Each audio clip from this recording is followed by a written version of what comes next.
किताबों की तिजारत की दुनिया में एक तरीका बहुत राइज था। वो ये कि किसी मकबूल किताब को लेकर उसकी नकल को छपवा लेना और उसको बाजार में फरोख्त कर देना। इसको आमतौर पर पायरेट एडिशन कहा जाता है। ये लोग किताब में अपना नाम और पता नहीं देते, इसलिए उनको पकड़ना बेहद मुश्किल होता था। ये तरीका आमतौर पर ज्यादा चलने वाली नावलों के सिलसिला में इख्तियार किया जाता था। एक दफा अमेरिका के मशहूर इशायती इदारा पेंगुइन का चेयरमैन जापान जाते हुए बम्बे से गुजरा। वो बम्बे के ताज होटल में ट्रांजिट मुसाफिर के तौर पर एक दिन के लिए रुका था। वो यहाँ किताबों के बाजार में गया तो इसने देखा कि इसका छापा हुआ एक नावल बम्बे के बाजार में फरोख्त हो रहा है।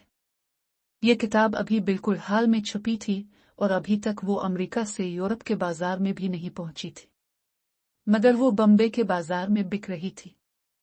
ये दरअसल किताब का पायरेट एडिशन था।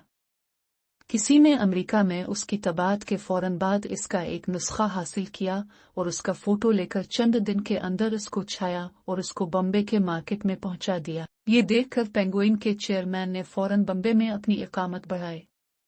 इसने यहाँ के पब्लिशर्स से बातचीत की। इसके बाद एक पब्लिशर से मुआहिदा कर लिया। उसने ये इंतजाम किया कि जो किताब वो अमेरिका में छापे उसकी कॉपी फौरन वो बम्बे के पब्लिशर को भेज दे। वो इसको फौरन छापकर बम्बे के बाजार में पहुंचा दे। ये तरीका निहायत कामयाब रहा। अमेरिका के दूसरे पब्लिशरों ने भी बात को इसी को इख्तियार किया।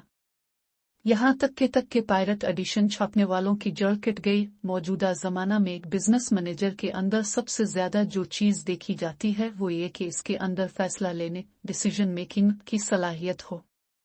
ये बिलाशुबा बहुत अहम बात है और न सिर्फ बिजनेस में बल्कि जिंदगी के हर शोबा में उसकी अहमियत है।